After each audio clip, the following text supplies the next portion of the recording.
ओम मुनित्रयं नमस्कृत्य तदुक्तिः परिभाव्य च वैयाकरणसिद्धान्तकौमुदीयं विरच्यते।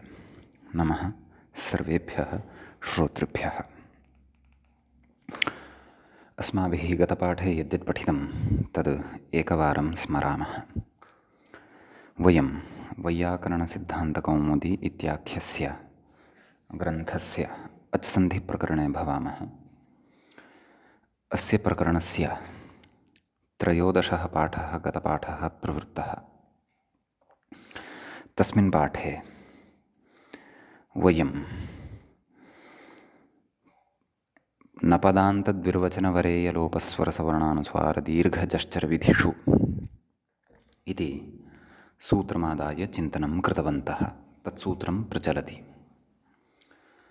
तत्र विशिष्य यलोपविधौ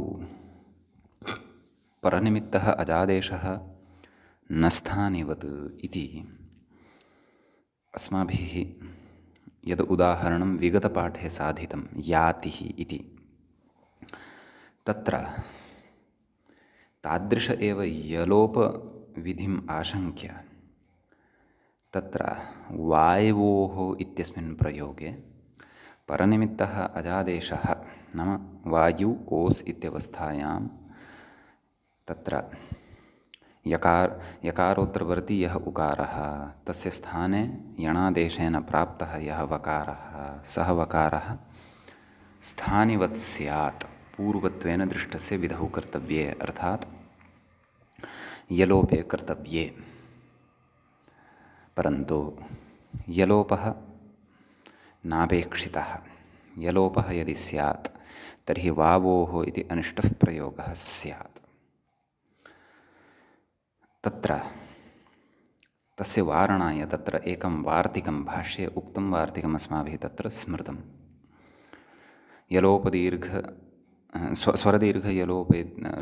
स्वरदीर्घयलोपेषु लोपाजादेशो न स्थानिवत् इति तत्र वार्तिके या विशिष्टा व्यवस्था उक्ता भाष्ये सा विशिष्टा व्यवस्था अस्माभिः अत्र स्मृता।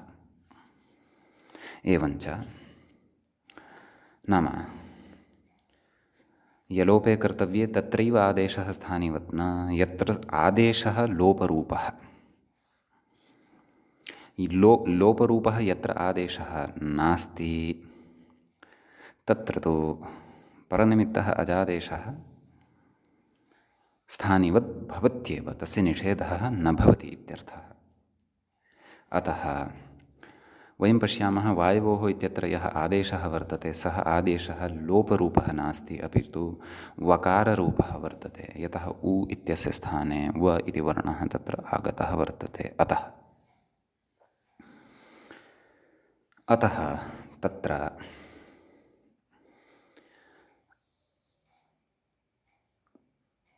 स्थानिवद्भावः भवत्येव। एवं किल, वकारे ऊधर्मः स्थानिवद्भावेन लभ्यते एव। अतः तत्र लोपोव्योर्वलि इत्यस्य प्रवृत्तिः न भवति। कुतः? यतः यकारात् परतः वकारः न लभ्यते, अपि तु उकारः एव लभ्यते। उकारधर्मवान् वकारः एव लभ्यते, नाम अच्पर्कत्वं भवति, वल्पर्कत्वं न भवति इति। अतः वायवोः इति रूपं तत्र रक्षितं भवति इति एतावत् पठित्वा तदनन्तरम् अस्माभिः स्वरविधौ स्थानिवद्भावस्य निषेधस्य नाम परनिमित्ताजादेशः स्थानिवत् न भवति इत्यस्य उदाहरणं दृष्टं। चिकीर्षकः इति तत्र ईकारस्य लिति इत्यनेन सूत्रेण उदात्तत्वे कर्तव्ये अल्लोपः न स्थानिवत्, नाम अल्लोपः स्थानिवत् न भवति इति तत्रोच्यते। एवं किल। एवमेव तत्र अचः परस्मिन् पूर्वविधौ इत्यत्र पूर्वत्वेन तत्र व्यवहिताव्यवहितत्वसाधारणं नाम तत् यदस्माभिः पूर्वं पठितमासीत्, नाम अत्र पूर्वत्वं व्यवहिताव्यवहितसाधारणं भवति। नाम पूर्वत्वेन विधिः व्यवहितत्वे सत्यपि भवितुमर्हति, अव्यवहितत्वे सत्यपि भवितुमर्हति इति। अत्र स्वरविधौ स्थानिवद्भावः न भवति इति निषेधः एव तत्र ज्ञापकः भवति इत्यपि अस्माभिः स्थानिवद्भावे अचः परस्मिन् पूर्वविधौ इत्यस्मिन् सूत्रे गणयति इत्यत्र यः विचारः आरब्धः आसीत् सोऽपि विचारः अत्र अस्माभिः स्मृतः। समन्वयनं च कृतं पौर्वापर्यसम्बन्धोपस्थापनपूर्वकं तत्र सिद्धान्तः अवगतः। तदनन्तरं सवर्णविधेः उदाहरणं दृष्टम्। सवर्णविधेः उदाहरणं शिण्ढी इति। तत्र अस्माभिः सूक्ष्मतया रूपसिद्धिः दृष्टा। सा च रूपसिद्धिः या शिण्ढी इति प्रयोगस्य रूपसिद्धिः अस्माभिः गतपाठे कृता, सा रूपसिद्धिः अत्र अपि अस्माभिः पुनरपि नाम अग्रिमविचारे प्रवेशात् प्राक् सा रूपसिद्धिः इतोपि एकवारं स्मर्तव्या अस्ति। शिषधातुः रुधादिगणस्थः, ततः लोट् प्रत्ययः मध्यमपुरुषः भवति, एकवचनं भवति, तस्य स्थाने सिप् प्रत्ययः, श्नं विकरणप्रत्ययः आगच्छति, शीन ष सि, तदनन्तरं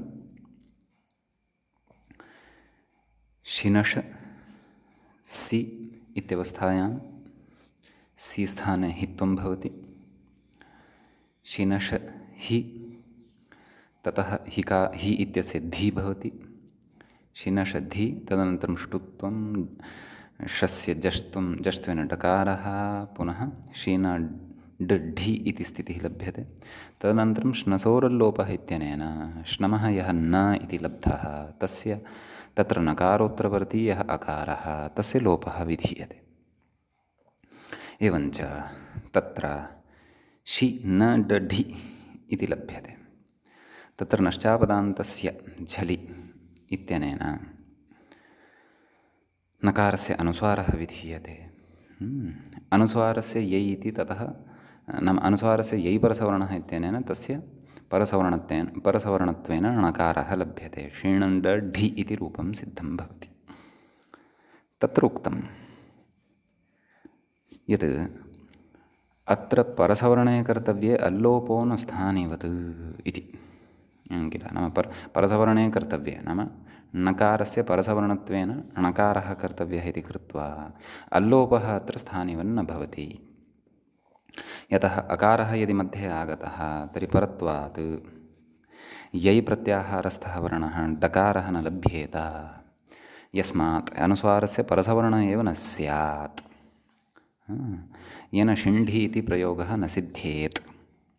अतः किं कर्तव्यम्? अतः अत्र स्थानिवद्भावः यः प्राप्तः तस्य निषेधः वक्तव्यः। कदा? सवर्णविधौ गम्यमाने। प्रकृते च सवर्णविधिः अस्ति एव, स च सवर्णविधिः परसवर्णविधिः वर्तते इति एतावान् विचारः अस्माभिः गतपाठे पठितः। त्रयोदशः पाठः गतपाठः प्रवृत्तः। इदानीं चतुर्दशः पाठः अच्सन्धिप्रकरणस्य भवत्यारब्धः। अस्मिन् चतुर्दशे पाठे वयं सवर्णविधौ नाम तदेव सवर्णविधेः अस्माभिः यद् उदाहरणम् अधुना दृष्टं किं शिण्ढी इति। सवर्णविधौ परनिमित्तः अजादेशः न स्थानिवत् इति यदस्माभिः उदाहरणं दृष्टं, सवर्णविधेः उदाहरणं वस्तुतः अपि भवति, परन्तु अत्र तु प्राधान्येन इदम् उदाहरणं परनिमित्तः अजादेशः सवर्णविधौ स्थानिवन्न भवति इति एतस्य लब्धार्थस्य उदाहरणमिदं भवति। अयं च अर्थः कुतः लब्धः? नपदान्तद्विर्वचनवरेयलोपस्वरसवर्णानुस्वारदीर्घचश्चरविधिषु इत्यतः लब्धः। अतः नपदान्त इति सूत्रस्य अस्माभिः तत्र इदम् उदाहरणं सवर्णविधौ पठितं। नाम सवर्णविधौ निषेधस्य इदम् उदाहरणं ज्ञातं। यथा मया गतदिवसे अपि उक्तम् आसीत्, नाम गतपाठे अपि उक्तम् आसीत् यत् इतः अग्रे यः विचारः आरप्स्यते सः विचारः किञ्चित् उदग्रन्थस्थः भवति। तथापि व्याख्यात्रा सः विचारः अत्र उपस्थापितः, अतः वयं तत्र यावच्छक्यं समन्वयनं करिष्यामः। यद्यपि इदं तु उक्तमेव, नाम यः विचारः विचारणीयः सः तु सवर्णविधौ नपदान्त इत्यस्य उदाहरणं यद् अस्माभिः प्रस्तोतव्यं तद् अस्माभिः प्रस्तुतम्। एतावता भवद्भिः यदि अवगतं तर्हि तत् पर्याप्तम्। अग्रे भवद्भिः श्रोतव्यं, श्रुत्वा यावच्छक्यम् अवगन्तुं प्रयासः विधेयः। इतः अग्रे यदि भवताम् अवगमनं नापि जायते तर्हि तत्र चिन्तायाः अपेक्षा नास्ति। कुतः? यतः उद्ग्रन्थस्थः अयं विचारः भवति।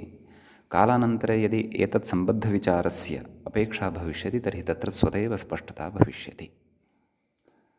तथापि यदि भवन्तः सामान्येन आधारभूतं प्राक्तनं ज्ञानं व्याकरणस्य आवहन्ति अथवा अग्रिमाणां प्रकरणानां सूत्राणां सामान्येन परिचयात्मकदृष्ट्या वा ज्ञानम् आवहन्ति, परिचयम् आवहन्ति, तर्हि अत्र भवन्तः निश्चयेन विषयम् अवगन्तुं शक्नुवन्ति।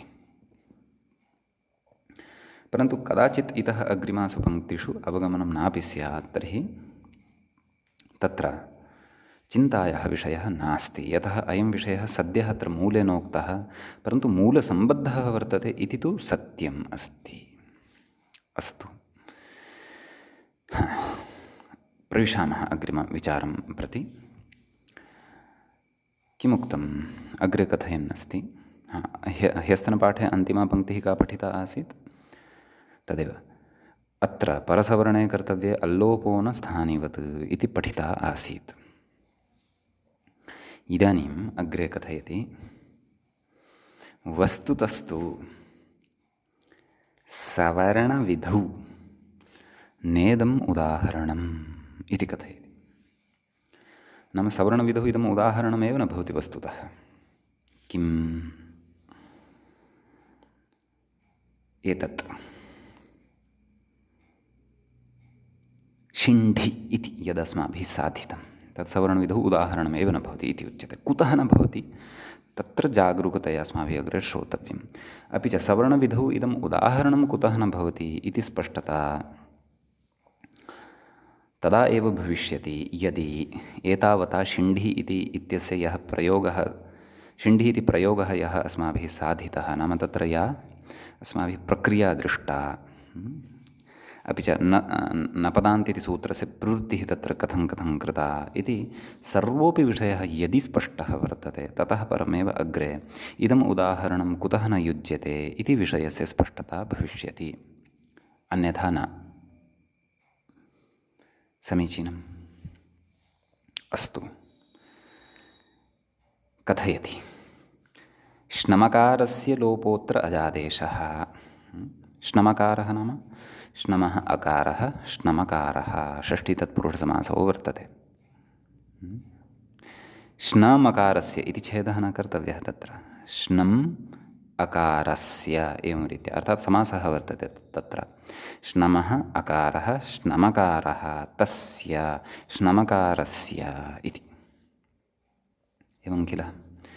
तर्हि किमुच्यते? श्नमकारस्य लोपः अत्र अजादेशः, एवं खलु, वा न वा? कस्यां स्थितौ का स्थितिः सा आसीत्? शि न ड ढि, शि न ड ढि इत्यवस्थायां खलु श्नसोरल्लोपः इति प्रवृत्तः, वा न वा? अतः तस्याम् अवस्थायामेव अत्र अस्माभिः अजादेशः कृतः। अजादेशः कः? लोपः। अचः आदेशः लोपः इत्याख्यः तत्र विहितः। अच कः? नकारोत्तरवर्ती अकारः, अच तत्र वर्तते, एवं किल? तत्स्थानीभूतः श्नमकारः एव, एवं किल? नाम लोपः यः आदेशः वर्तते तस्य स्थानीभूतः कः वर्तते? श्नम् इत्यस्य अकारः एव खलु स्थानीभूतः वर्तते, एवं किल? तस्मिन् सति नकारस्य अनुस्वारप्रसक्तिरेव नास्ति। एवं वा न वा? यः पूर्वं नकारः वर्तते तस्य यदि स्थानिवद्भावेन सह तत्र प्रवृत्तः स्यात्, क्व प्रवृत्तः स्यात्? लोपे यदि प्रवृत्तः स्यात् तर्हि नकारः यः वर्तते तस्य अनुस्वारस्य प्रसक्तिरेव नास्ति। यदि स्थानिवद्भावेन सह तत्र लब्धः अपि तर्हि अनुस्वारस्य प्रवृत्तिरेव न भवति। यतः अनुस्वारः केन कर्तव्यः? नश्चापदान्तस्य झलि इत्यनेन कर्तव्यः। तस्य कृते झलपरकत्वं खलु अपेक्षितम्, एवं किल? तर्हि यदि स्थानीभूतः श्नमः यः अकारः वर्तते तस्मिन् सति अत्र नकारस्य अनुस्वारप्रसक्तिरेव न भवति, एवं किल? अयं विषयः स्पष्टः। अग्रे कथयति, तथा च अनुस्वारस्य स्थानीभूतात् अचः पूर्वत्वेन, नाम अनुस्वारस्य स्थानीभूतात् अचः पूर्वत्वेन, स्थानीभूतः अचकः वर्तते नकारोत्तरवर्ती अकारः, तस्मात् पूर्वविधिः कः कर्तव्यः वर्तते? अनुस्वारविधिः कर्तव्यः वर्तते, एवं खलु? अचः पूर्वत्वेन कदापि अदृष्टत्वात् तस्य, नाम अचः पूर्वत्वेन अत्र कदापि अनुस्वारः नास्ति एव, अत्रैव अवधानं कर्तव्यं वर्तते। अचः पूर्वत्वेन अत्र अनुस्वारः कदापि नास्ति। अस्माभिः अत्र किं क्रियमाणं वर्तते? परसवर्णविधिः क्रियमाणः वर्तते, एवं किल? अनुस्वारस्य परसवर्णः भवतु इति खलु उच्यमानं वर्तते। तदर्थमादौ तत्र अनुस्वारः भवेत्, न वा? परसवर्णविधौ अस्माभिः स्थानिवद्भावः तत्र न भवति इति खलु उच्यमानं वर्तते, न तु अनुस्वारविधौ स्थानिवद्भावो न भवति इति तु न उच्यमानं वर्तते, एवं किल? इदम् उदाहरणं कस्मिन् विषये अस्ति? परसवर्णविधौ अथवा सवर्णविधौ परनिमित्तः अजादेशः स्थानिवन्न भवतु इति खलु उच्यमानं वर्तते। अनुस्वारविधौ तत्र परनिमित्तः अजादेशः स्थानिवन्न भवति इति तु नोच्यमानं वर्तते, यद्यपि तद् अग्रे आगमिष्यति। अनुस्वारविधौ यथा तदग्रे आगमिष्यति, परन्तु अनुस्वारविधौ परनिमित्तः अजादेशः स्थानिवन्न भवति इति खलु, नाम तत्र परसवर्णविधौ परनिमित्तः अजादेशः स्थानिवन्न भवति इति खलु अस्माभिः पठ्यमानं वर्तते। समीचीनं। तर्हि तत्र अकारात् पूर्वम् अनुस्वारः तु न सूत्रां कदापि लभ्यते, न वा? नश्चापदान्तस्य झलि झलपरकत्वमपेक्षितम्, एवं वा न वा? तदेव कथयन् नाम तथा च अनुस्वारस्य स्थानीभूतात् अचः पूर्वत्वेन कदापि अदृष्टत्वात्, ततः पूर्वम् अचः पूर्वं कदापि अनुस्वारः भवितुमेव नार्हति, तस्य परसवर्णे कर्तव्ये, नाम अनुस्वारस्य परसवर्णे कर्तव्ये अचः परस्मिन् इत्यल्लोपस्य, नाम अचः परस्मिन् पूर्वविधौ इत्यनेन तत्र अल्लोपः यः वर्तते तस्य अल्लोपस्य स्थानिवत्वं न प्रसक्तम् इति किं तत् प्रतिषेधेन, नाम स्थानिवद्भावः एव अत्र न प्रसक्तः भवति, न वा? नाम अभिप्रायः एषः, अत्र अनुस्वारः एव न लभ्यते। अनुस्वारः एव न यदि लभ्यते तर्हि परसवर्णत्वं कस्य कर्तव्यं? तदेव कथयति, नाम अनुस्वारस्य पूर्वमुक्तं नाम स्थानीभूतात् अचः कदापि अदृष्टत्वात्, कस्य अदृष्टत्वात्? अनुस्वारस्य अदृष्टत्वात् परसवर्णे कर्तव्ये अचः परस्मिन् इत्यल्लोपस्य स्थानिवन्न प्रसक्तं, नाम अनुस्वारः एव न लब्धः तत्र। यदि च तत्र उच्येत, भोः अत्र आदौ तत्र अनुस्वारविधौ, नाम अनुस्वारे कर्तव्ये परनिमित्तः अजादेशः न स्थानीवत् इति वक्तव्यं, तर्हि ततः अपि आदौ अनुस्वारविधौ प्रतिषेधः वक्तव्यः खलु, एवं वा न वा? नाम अनुस्वारविधौ अचः परस्मिन् इत्यस्य निषेधः खलु वक्तव्यः, परन्तु तथा नोच्यते। अनुस्वारविधेः क्रमः तु अग्रे वर्तते। अत्र तु सद्यः चर्चा कस्य क्रियमाणा वर्तते, नाम सवर्णविधौ न भवति इति। परन्तु सवर्णत्वं कदा भविष्यति? सवर्णत्वं तदा भविष्यति यदि आदौ अनुस्वारः लभ्येत। अन्यथा कथम्? अन्यथा परसवर्णत्वं न लप्स्यते खलु। अतः तत्र अयं विचारः कश्चन उक्तः। अतः इदम् उदाहरणं सवर्णविधौ न युज्यते इति। तर्हि किम् उदाहरणं दातव्यं, किम् उदाहरणं दातव्यम् इत्यत्र तु अग्रे वक्ष्यति। उदाहरणं किं दातव्यं। परन्तु शिण्ढी इति उदाहरणमपि समर्थितम् अस्ति विद्वद्भिः कैश्चित्। यैः समर्थितं वर्तते, यैः कयाचित् युक्त्या समर्थितं वर्तते, तदत्र उच्यमानं वर्तते। किम्? अग्रे कथयति। यत्तु तत्त्वबोधिन्याम् अनुस्वारस्य स्थानीभूतः नकारः, एवं किल नाम अनुस्वारस्य स्थानीभूतः कः वर्तते? नकारः वर्तते। श्नमकारात् पूर्वत्वेन दृष्टः इति तत्स्थानिक अनुस्वारस्यापि पूर्वत्वेन दृष्टत्वं। नाम तत्त्वबोधिन्याम् एषा युक्तिः उक्ता वर्तते। नाम अत्र परसवर्णविधिः, नाम पूर्वत्वेन अत्र णकारः अपि द्रष्टव्यः, पूर्वत्वेन अत्र नैव, पूर्वत्वेन अत्र तत्र परसवर्णविधिरपि द्रष्टव्यः, पूर्वत्वेन अत्र अनुस्वारविधिरपि द्रष्टव्यः इत्यर्थः। अत्र केवलः एकः एव विधिः द्रष्टव्यः इति नास्ति, एवं खलु। नाम तत्र श्नमः नकारस्य यः आदेशः वर्तते, एवं किल। श्नमः नकारस्य आदेशः कः? अनुस्वारः वर्तते। तस्यापि अत्र पूर्वत्वेन तत्र विधिः मन्तव्यः इत्यर्थः। तत्त्वबोधिन्याम् इदम् उक्तम्, एवं किल। तत्त्वबोधिनीव्याख्यानमपि अत्रैव अस्ति, भवन्तः अग्रिमपृष्ठे तत्र द्रष्टुं शक्नुवन्ति। पश्यन्तु तत्र किं लिखितं वर्तते। स्वर्णानुस्वारयोः इत्यत्र लिखितं किं? शिण्ढी। सः शिण्ढी इत्येव उदाहरणं ददाति। किं कथयति? श्नसोरल्लोपः न स्थानिवत्। तदनन्तरं किं कथयति? यद्यपि अनुस्वारः न स्थानिभूतात् अचः पूर्वः, यतः अचः पूर्वः तु तत्र नकारः एव अस्ति इति तस्य परसवर्णे कर्तव्ये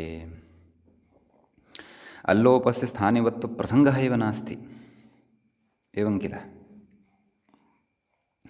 तथापि स्थानिद्वारा अनुस्वारोऽपि दृष्टः इत्यस्त्येव तत्प्रसङ्गः इत्याहुः इति। नाम पूर्वत्वेन अत्र अनुस्वारोऽपि द्रष्टव्यः इति आहुः इति कथयन्ति केचन विद्वांसः। अतः सः शिण्ढी इत्येव उदाहरणं स्वीकृतवान्। यद्यपि तदेव प्रौढमनोरमायाम् इदमेव उदाहरणं तत्र सवर्णविधौ स्वीकृतं वर्तते, शिण्ढी इति। परन्तु उत्तरवर्तिनः विद्वांसः तत्र आक्षिपन्ति। यमाक्षेपं कुर्वन्ति सः आक्षेपः अत्र बालमनोरमाकारेण आरब्धः वर्तते, एवं किल। किमुक्तं? पुनः बालमनोरमां प्रति आगच्छन्तु। यत्तु तत्त्वबोधिन्याम् अनुस्वारस्यापि स्थानीभूतः नकारः श्नमकारात् पूर्वत्वेन दृष्टः इति तत्स्थानिकस्य अनुस्वारस्य, नाम तत्स्थानी अस्ति यस्य, तत्स्थानिकः कः? अनुस्वारः। नाम अनुस्वारः आदेशः वर्तते। अनुस्वारस्यापि तत्पूर्वत्वेन दृष्टत्वं। स्थानिद्वारा अपि पूर्वत्व अभ्युपगमादित्युक्तम्। नाम स्थानिद्वारा अपि पूर्वत्वस्य तत्र अभ्युपगमः नाम अवगमनं भवति इत्यर्थः। स्थानी कः वर्तते? अनुस्वारः वर्तते। कस्य? परसवर्णवर्णस्य णकारस्य। अनुस्वारस्यापि स्थानी कः वर्तते? नकारः वर्तते, एवं किल। अतः तत्र स्थानिद्वारा अपि पूर्वत्व अभ्युपगमादिति भावः। नाम परसवर्णभूतस्य णकारस्य यः स्थानी वर्तते अनुस्वारः, तस्यापि अत्र पूर्वत्वेन दृष्टत्वम् अवगन्तव्यं, मन्तव्यम् इत्यर्थः, एवं खलु।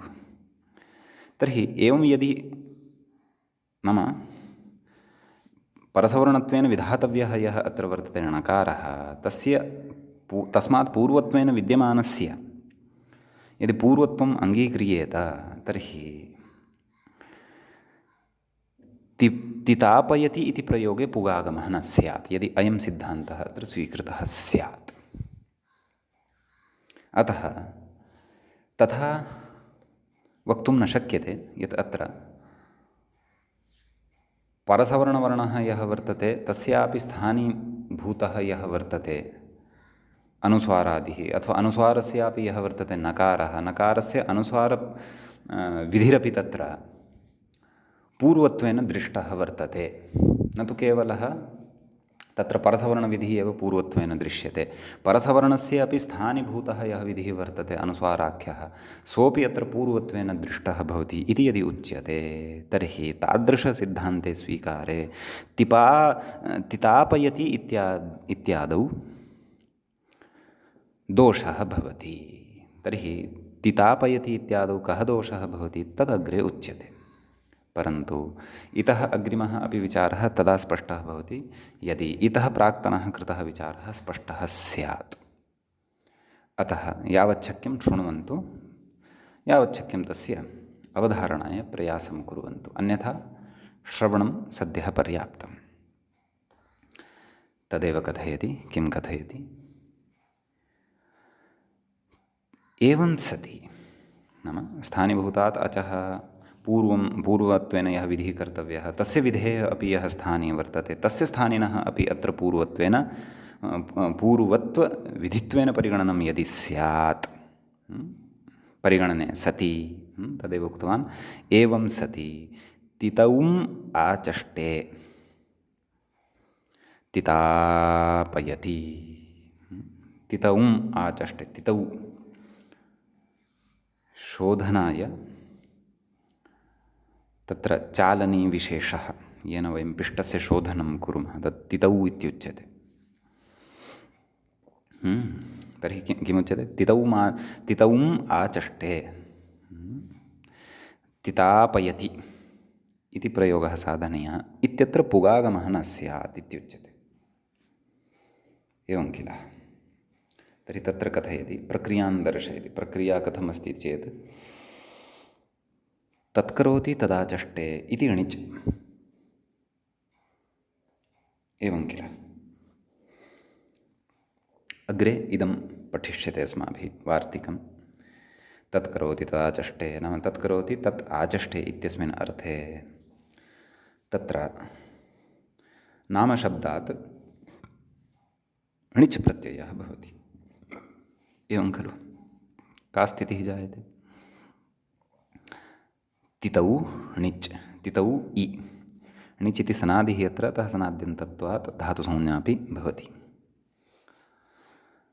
अग्रे कथयति इष्टवद्भावात् उकारस्य टेरिति लोपः तत्करोति तदाचष्टे इत्यत्र इष्टवद्भावव्यवस्था अपि वर्तते। इष्टवद्भावव्यवस्था का वर्तते किमर्थं वर्तते किं निमित्तिका वर्तते तत्सर्वं वयम् अग्रिमेषु प्रकरणेषु पठिष्यामः। अत्र उच्यते इष्टवद्भावात् उकारस्य टेः इति लोपः नाम उकारः यः वर्तते तस्य टेः इत्यनेन सूत्रेण लोपः भवति। किम् अवशिष्यते तित णिच् तित इ इति लभ्यते। तित इ इत्यवस्थायाम् अचोण्यणिति इति एकं सूत्रम् अग्रे पठिष्यते। अचोण्यणिति इति तकारात् अकारस्य वृद्धिः आकारः एवं खलु नाम तित इत्यत्र द्वितीयः यः तकारः तस्मात् परतः यः अकारः तस्य अकारस्य वृद्धिवर्णः भवति वृद्धित्वेन आ इति लभ्यते। अतः तिता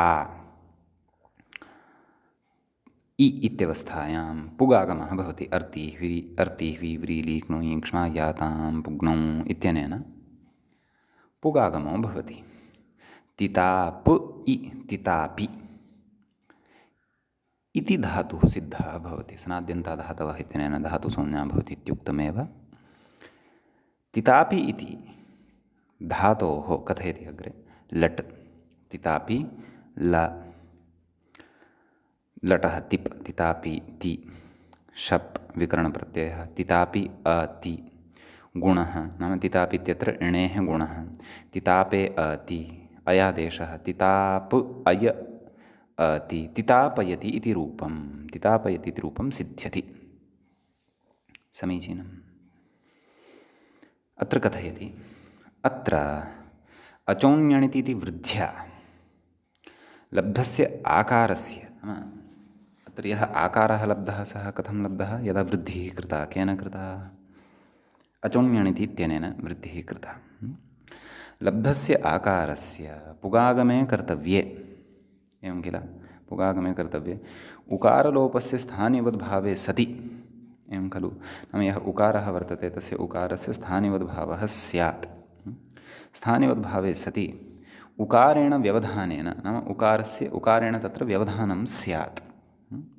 णिपरकत्वाभावात् पुगागमः न स्यात् एवं खलु उकारेण व्यवधानं यदि कृतं तर्हि णिपरकत्वाभावात् नाम परतः साक्षात् णिचिह्नं नैव लप्स्यते अतः पुगागमः अपि न स्यात्। पुगागमः यदि न स्यात् तर्हि तितापि इति नामधातुः सिद्धिर्न जायेत ततः तितापयति इत्यपि रूपं न सिद्ध्येत्।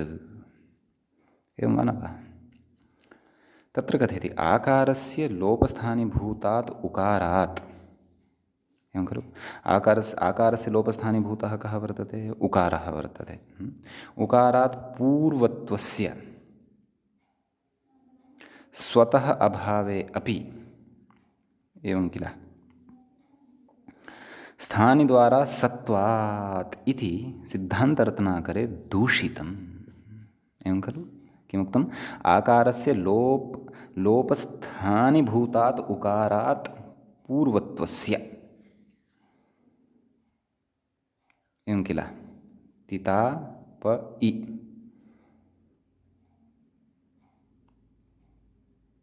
एवं किल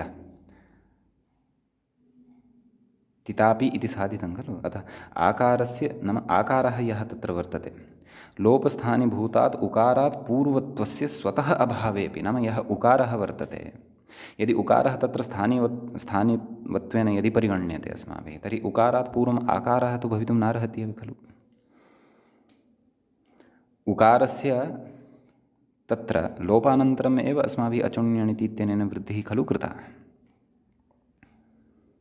वा न वा? अतः यथा अस्माभिः तत्र नाम पूर्वत्वेन दृष्टस्यापि परिगणनं तत्र कृतं नाम परसवर्णस्य अपि यत् स्थानीभूतः तत्र अनुस्वाररूपः वर्तते तस्यापि परिगणनं कृतम् अस्माभिः स्थानिवद्भावनिषेधप्रकरणे तर्हि प्रकृते अपि नाम उकारादपि पूर्वं यः वर्तते आकारः तस्यापि परिगणनं स्यात्। तस्यापि परिगणनं यदि स्यात् तर्हि उकारः अत्र स्थानिवद्भावं यः प्राप्नुवन् वर्तते तस्य निषेधः यः वर्तते सः निषेधः न स्यात् एवं किल। नाम स्थानिवद्भावेन अत्र उकारः उपतिष्ठेत तथा किं स्यात् तथा चेत् अत्र पुगागमः न स्यात् इति। अतः आकारान्तात् पुगागमः उक्तः न तु उकारान्तात् उक्तः इति एवं किल। अतः एव उक्तवान् किम् आकारस्य लोपस्थानीभूतात् उकारात् पूर्वत्वस्य स्वतः अभावेपि नाम सः तु पूर्वं न भवत्येव उकारात् पूर्वं सः तु उकारस्य गमनानन्तरमेव सः तत्र लब्धः भवति यदा तस्य लोपः भवति। स्थानिद्वारा सत्वात् नाम अभावेपि स्थानिद्वारा सत्वात् इति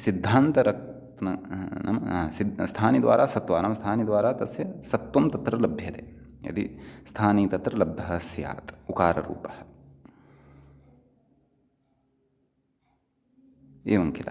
स्थानिद्वारा सत्वादिति सिद्धान्तरत्नाकरे दूषितं। सिद्धान्तरत्नाकरः इति एकः कश्चन ग्रन्थविशेषः तत्र अयं नाम तत्र एवं रीत्या सः सिद्धान्तः दूषितः वर्तते यः प्रौढमनोरमा ग्रन्थे अपि च तत्त्वबोधिन्यादिषु यः सिद्धान्तः उक्तः वर्तते। कः नाम अत्र पूर्वत्वेन दृष्टस्य तत्र विधौ कर्तव्ये इति यदुक्तं नाम परसवर्णविधौ कर्तव्ये इति यदुक्तं तस्यापि तत्र स्थानीयः वर्तते तस्यापि पूर्वत्वेन दृष्टत्वमेव अङ्गीकर्तव्यम् इति अङ्गीकारे तितापयति इत्यादीनि रूपाणि न सिद्ध्यन्ति इति तत्र काचित् आपत्तिः उच्यते। अतः शिण्ढि इति रूपं न सिद्ध्यति इति तत्र प्रतिपाद्यते। तर्हि शिण्ढि इति रूपं तत्र न सिद्ध्यति यदि, तर्हि क्व सिद्ध्यति? तर्हि अस्य उदाहरणं किं दातव्यम् इत्यस्ति विषयः। तर्हि तद्विषये अग्रे कथयति। प्रौढमनोरमा व्याख्याने तु शब्दरत्ने प्रौढमनोरमा ग्रन्थस्यापि व्याख्यानम् एकं वर्तते। प्रौढमनोरमा इति व्याख्या कस्य व्याख्या? सिद्धान्तकौमुद्याः व्याख्या, प्रौढः व्याख्या भवति। तस्याः अपि अतिप्रौढव्याख्या भवति का? शब्दरत्नव्याख्या। एवं किल? शब्दरत्नं विना प्रौढमनोरमायाः अवगमनं न सम्भवति इति कथयन्ति तत्र नव्याः। अतः किं कथयति नाम प्रौढमनोरमा व्याख्याने तु शब्दरत्ने पादमाचष्टे पादयति, ततः क्विप् पाद हसति इत्यादौ झयो हः इति पूर्वसवर्णत्वे कर्तव्ये पूर्वात् परस्य विधिरिति पञ्चमी समासप्राप्तस्थानिवद्भावनिषेधार्थमिह सूत्रे सवर्णग्रहणमिति प्रपञ्चितम् इति। पाद्धसति इत्यादि प्रयोगाणां इति प्रयोगः तत्र अस्य सवर्णग्रहणस्य उदाहरणं भवति इति प्रौढमनोरमायाः व्याख्याने शब्दरत्ने प्रतिपादितं वर्तते। एवं किल? नाम शिण्ढिः इति उदाहरणं न सम्भवति तत्र। कुतः? आपत्तिः प्रकटिता एव। एवं किल? ताम् आपत्तिं पुरस्कृत्य यदि वयं शिण्ढिः इति उदाहरणं भवति सवर्णविधौ इति साधयितुं यदि गच्छामः तर्हि तत्र अतिरिक्तः सिद्धान्तः अपि स्वीकर्तव्यः स्यात्। अतिरिक्तसिद्धान्तः नाम इदमेव।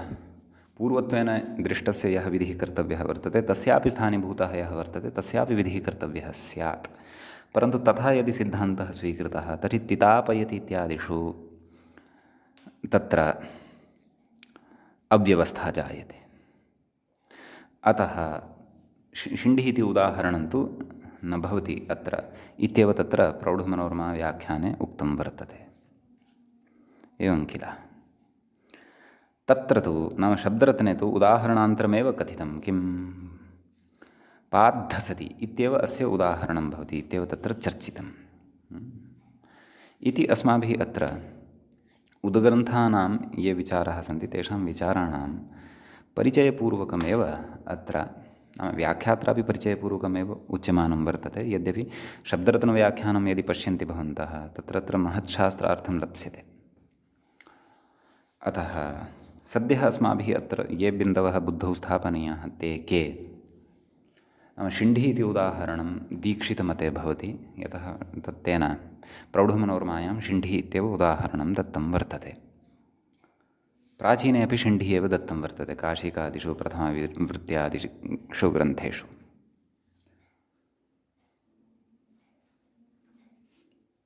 परन्तु तत्र आपत्तिः या उक्ता सा आपत्तिः उपस्थिता भवति।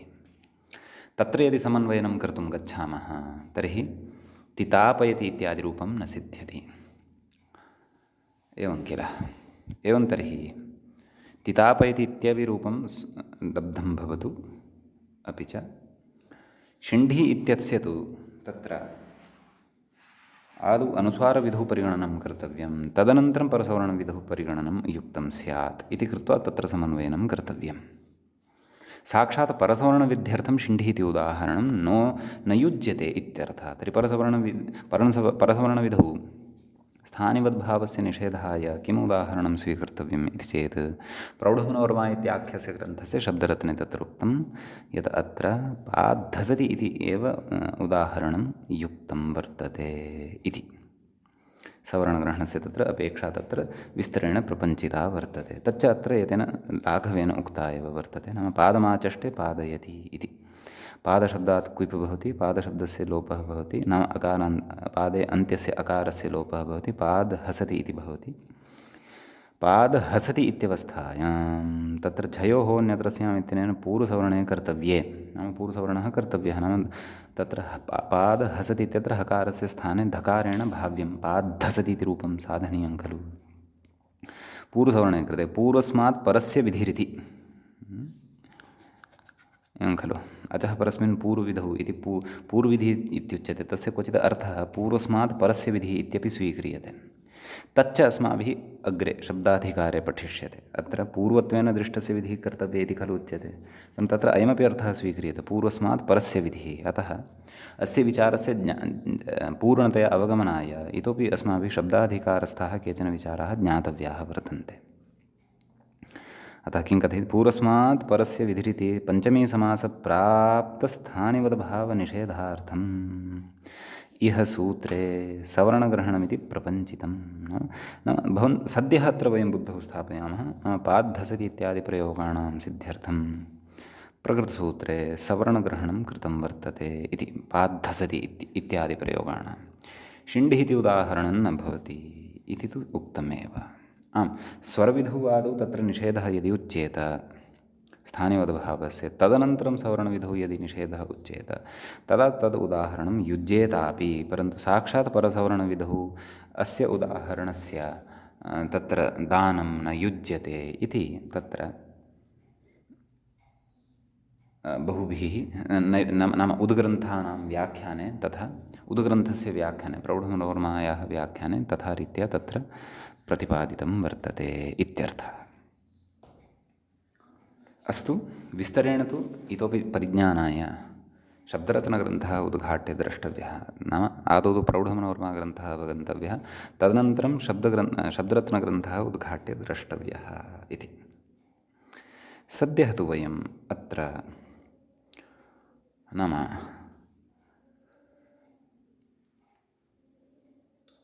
सवर्णविधौ यदुदाहरणमत्र प्रदत्तं वर्तते शिण्ढि इति, तद् यावत् साधितं यावच्च अस्माभिः अवगतं तदेव बुद्धौ स्थापयेम इति।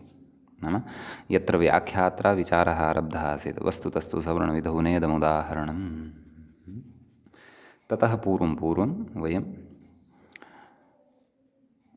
यावदवगतवन्तः तावदेव बुद्धौ स्थापयामः। अधिकजिज्ञासायै तु उद्ग्रन्थाः उद्घाट्य द्रष्टव्याः।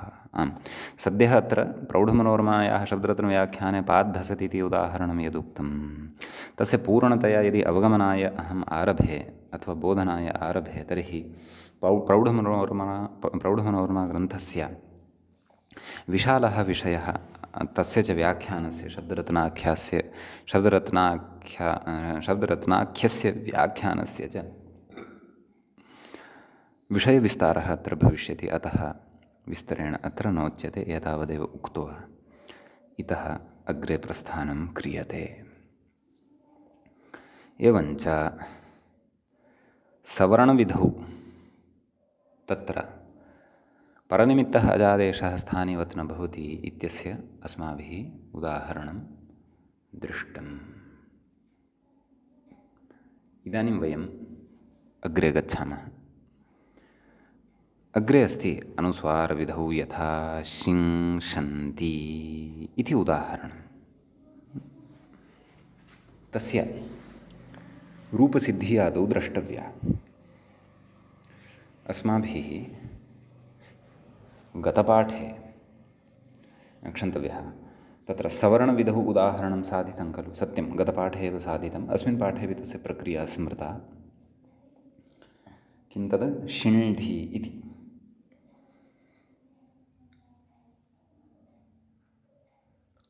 तत्र उदाहरण यः धातुः सः एव धातुः अत्रापि वर्तते। अत्रापि नाम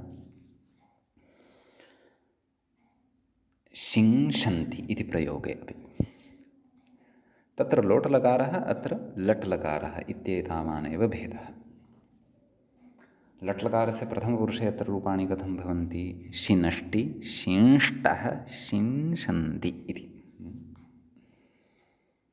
एवं किल। शिश्लृविशेषणे इति ह्यः उक्तमेव आसीत्। अर्थचर्चा किञ्चित् सामान्येन कृता एव आसीत्।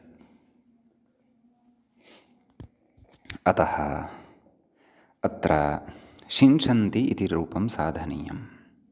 तदनन्तरम् अनुस्वारविधौ तत्र परनिमित्तः अजादेशः न स्थानिवत् इति यदुच्यमानं वर्तते नपदान्तद्विर्वचन इत्यादिना सूत्रेण, सा सङ्गतिः अत्र कर्तव्या भविष्यति। आदौ तु शिंशन्ति इत्यस्य प्रयोगस्य रूपसिद्धिः कर्तव्या। किं कथयति? शिषधातोः लटि झिः एवं किल, शिश्लृ इति भवति, क्षन्तव्यः, शिश्ल इति धातुः भवति, तत्र ल इत्यस्य इतसंज्ञा भवति, शिष इति अवशिष्यते। इतसंज्ञत्वात् लोपः भवति इत्यर्थः। अतः शिष इति अवशिष्यते। शिष झि। ततः परं कथयति अग्रे, झोऽन्तः नाम झकारस्य अन्तादेशः। शिष अन्त इ, शिष अन्ति इति स्थितिः लभ्यते। समीचीनं। तदनन्तरम् अत्र इदमपि कर्तव्यं खलु, विकरणप्रत्ययस्य श्नमः अपि आगमः भवेत् खलु, रुदहादिभ्यः श्नं, यतः रुदादिगणस्थः अयं धातुः। श्नमः न अवशिष्यते, अतः मित्वात् सः अन्तावयवः भवति। अर्थात् शिष् इत्यत्र यः अन्तावयवः अस्ति इकारः, तस्य अन्तावयवत्वेन तिष्ठति। शिन ष अन्ति, शिनशन्ति इति खलु लब्धं। तदनन्तरं शिनशन्ति इत्यत्र श्नसोरल्लोपः इत्यनेन नकारोत्तरवर्तीयः अकारः, तस्य लोपः क्रियते, एवं किल। अतः शि न शन्ति इति लभ्यते। शि न शन्ति इत्यवस्थायां नश्चापदान्तस्य झलि इत्यनेन तत्र झलपरकत्वे, नाम न इत्यस्मात् परतः झल्कः वर्तते, ष इति वर्तते। झलपरकत्वे नकारस्य अनुस्वारः क्रियते। किं लभ्यते? शिं शन्ति इति लभ्यते। एवं वा न वा? शिं शन्ति इति प्रयोगः लब्धः भवति। तर्हि तत् अत्र उच्यते, किमुच्यते? इह तु परसवर्णः, इह तु न परसवर्णः, नाम परसवर्णः न भवति अत्र। यथा शिण्ढि इत्यत्र परसवर्णः आसीत्, एवमेव शिंशन्ति इत्यत्र परसवर्णः नास्ति, एवं खलु। इह कुतः परसवर्णः नास्ति तदुच्यते। किं? षकारस्य ययित्वाभावात् ययित्वं नास्ति कस्मिन् षकारे। यतः यै प्रत्याहारे अयं षकारः नान्तर्भवति, यै प्रत्याहारबहिर्भूतः वर्तते। कपै इत्यस्य यकारं यावतेव इत्यत्र यकारेण एव तत्र यै प्रत्याहारः गृह्यते। मूर्धन्यः षकारः तु ततः बहिर्भूतः, अतः अत्र परसवर्ण विषयः एव नास्ति, अत्र तु साक्षात् अनुस्वारविषयः एव अस्ति। अतः अत्र कथयति अग्रे, अत्र अनुस्वारे कर्तव्ये अल्लोपो न स्थानिवत् इति। अनुस्वारे कर्तव्यं नाम अनुस्वारः अत्र कर्तव्यः वर्तते। कस्य स्थाने? नकारस्य स्थाने। अतः अनुस्वारे कर्तव्ये अल्लोपः यः वर्तते सः स्थानिवत् न भवति इत्यर्थः, नाम स्थानिवत् भावं न प्राप्नोति इत्यर्थः, एवं किल। अकारस्य लोपादेशः खलु कृतः, श्नसोरल्लोपः इति। यदि सः अयं लोपादेशः स्थानिवद्भावं प्राप्नुयात्, परनिमित्तम् अजादेशः स्थानिवत् स्यात् इत्यनेन, तर्हि तु अयं यः नकारः वर्तते, अस्य नकारस्य तत्र अनुस्वारः एव न स्यात्। अतः एव अनुस्वारविधौ परनिमित्तः अजादेशः यः अस्ति सः न स्थानिवत् इति वक्तुं तत्र अचः परस्मिन् पूर्वविधौ इत्यस्य निषेधः नपदान्तद्विर्वचनवरेयलोपस्वरसवर्णानुस्वार नाम अनुस्वारविधौ तस्य निषेधः अयं भवति आरब्धः नपदान्त इत्यादिसूत्रम् इत्यर्थः। एवं किल। ततः कथयति, आम्, तत्र अनुस्वारविधौ एतावानेव विचारः आसीत्। इदानीम् इतः अग्रे अस्माभिः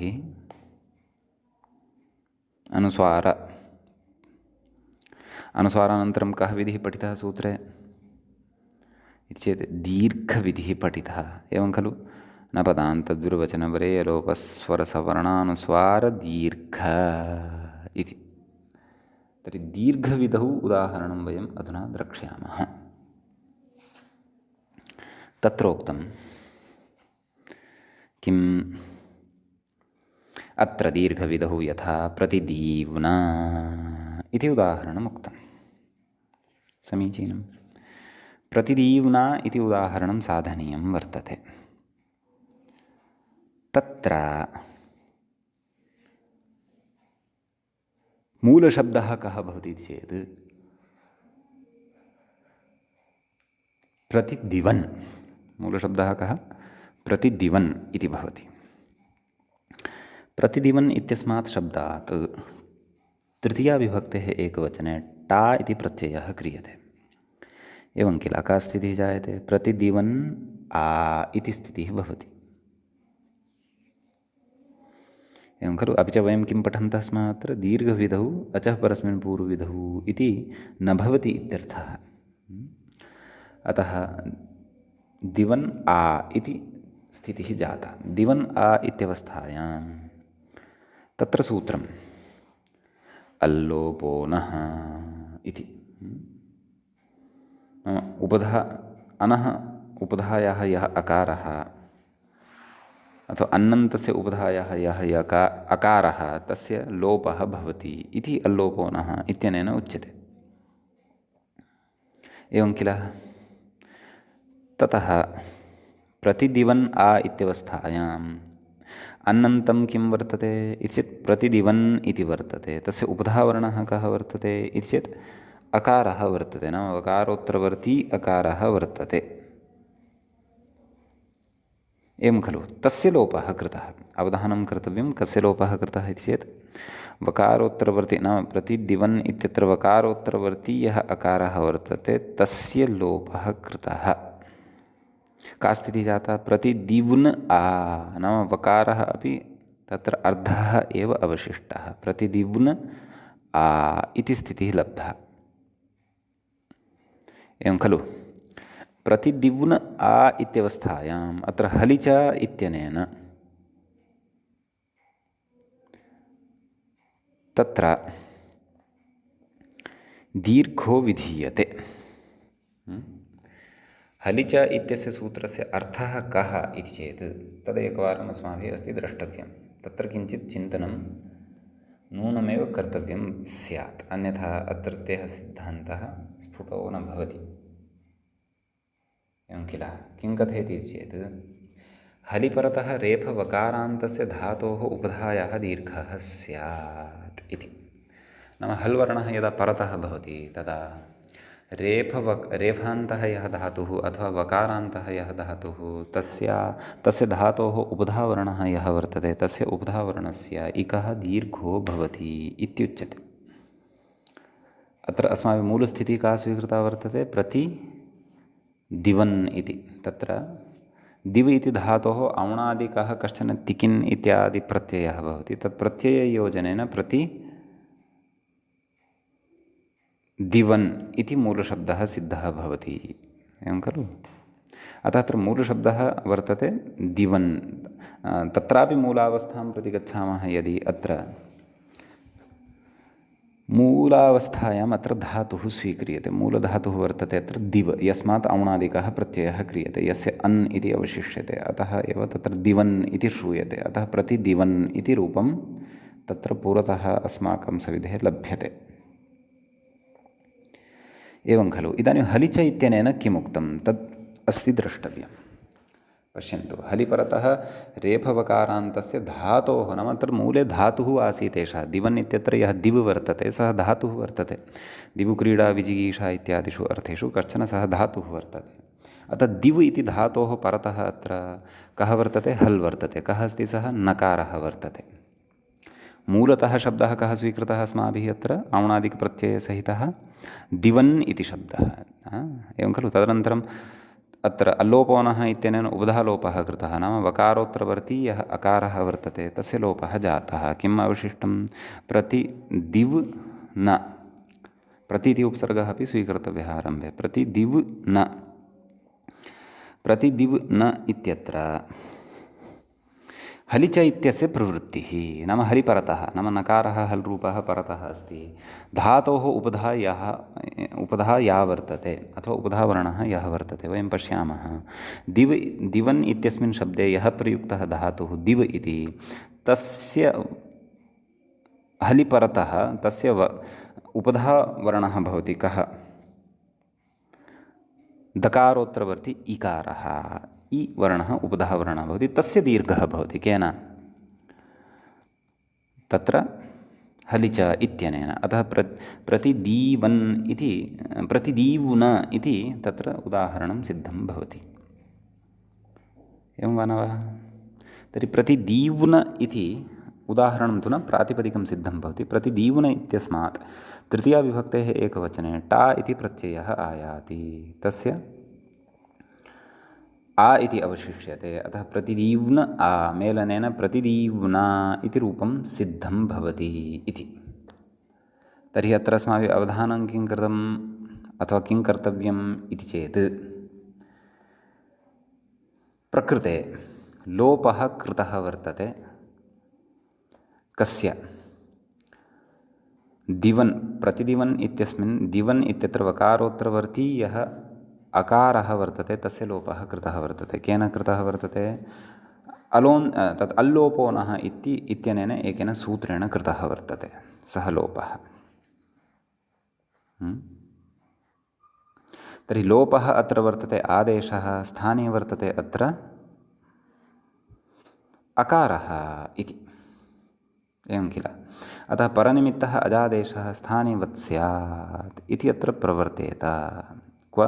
प्रतिदीव्ना इत्यत्र परनिमित्तः नाम यत्किमपि हलिच इति द्रष्टव्यं। हलिच इत्यस्य कृते परतः किमपेक्षितं? हल्परकत्वम् अपेक्षितम् इति। तर्हि प्रतिदीव्न इत्यत्र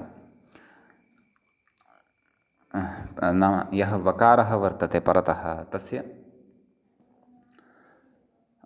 तं वकारं निमित्तीकृत्य एव अत्र लोपादेशः, नाम लोपः केन कृतः? लोपः तु अल्लोपोनः इत्यनेन कृतः खलु? सत्यं। तर्हि परनिमित्तः अजादेशः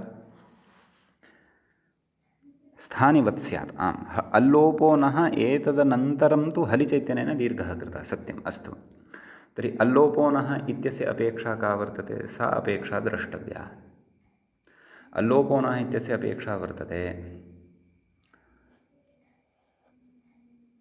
अनित्येवम् अन्तस्य भस्य अकारलोपः भवति, नाम भ संज्ञा अपि तस्य स्यात्। भस्य इत्युच्चारिते सत्येव निमित्तत्वं लभ्यते। कुतः? यतः परतः टा इति या विभक्तिः वर्तते, अजादिः विभक्तिः वर्तते, तां विभक्तिं विना अत्र अल्लोपोनः इत्यस्य प्रवृत्तिः भवितुं नार्हति। अतः परनिमित्तः अजादेशः नाम टा इति विभक्तिं निमित्तीकृत्य भस्य प्रतिदिवन् इत्यस्य तत्र वकारोत्तरवर्ती अकारस्य यः लोपः इत्याख्यः आदेशः सः अजादेशः स्थानिवत् स्यात्। स्थानिवत् स्यात् नाम अवत् स्यात् इत्युच्यते। अवत् स्यात्। यदि अवत् स्यात् यदि, तर्हि तु हलिच इत्यनेन उपधः दीर्घः न स्यात्। कुतः? धातोः यः वर्तते, धातुः यः वर्तते तस्मात् परतः हल् न लभ्येत, अथवा कः लभ्येत? अकारः एव लभ्येत, अथवा न, परन्तु अकारः एव लभ्येत। नाम प्रतिदिव् अन प्रतिदिवन् इत्यत्र यः अकारः लोपितः सः अकारः स्थानिवद्भावेन अत्र उपस्थितः स्यात्। सः तु यदि उपस्थितः तर्हि हलिच इत्यस्य प्रवृत्तिः न भविष्यति। हलिच इत्यस्य प्रवृत्तिः यदि न भविष्यति तर्हि दीर्घोऽपि न भविष्यति। प्रतिदिव्ना इति अनिष्टः प्रयोगः स्यात्। प्रयोगस्तु कः अपेक्षितः? प्रतिदीवुना इति प्रयोगः अपेक्षितः। एवं खलु? अतः अत्र किं कर्तव्यं? परनिमित्तः अजादेशः न स्थानिवत्, नाम स्थानिवद् भावं न प्राप्नोति, नाम अत्र विहितः लोपः स्थानिवद् भावं न प्राप्नोति, अपि तु लोपः एव तिष्ठति इत्यर्थः। एवं किल। अतः प्रतिदीव्ना इति दीर्घयुक्तः प्रयोगः सिद्ध्यति। अतः एव तत्र व्याख्यात्रा किमुक्तं, हलिचेति, अग्रे पश्यन्तु, हलिचेति दकारात् इकारस्य दीर्घे कर्तव्ये अल्लोपो न स्थानिवत्, नाम अकारस्य लोपः यः कृतः सः स्थानिवद्भावं न प्राप्नोति इत्यर्थः। इति अनुस्वारविधौ परनिमित्तः अजादेशः न स्थानिवद्भवति इत्यस्य उदाहरणम् अस्माभिः दृष्टम्। अद्यतनपाठः च अत्रैव अस्माभिः उपसंह्रियते। मङ्गलं क्रियते मुनित्रयं नमस्कृत्य उक्तिः परिभाव्य च वैयाकरणसिद्धान्तकौमुदीयं विरच्यते। एवञ्च 14 पाठः एषः अस्य प्रकरणस्य समाप्तिं गतः। नमः सर्वेभ्यः श्रोतृभ्यः।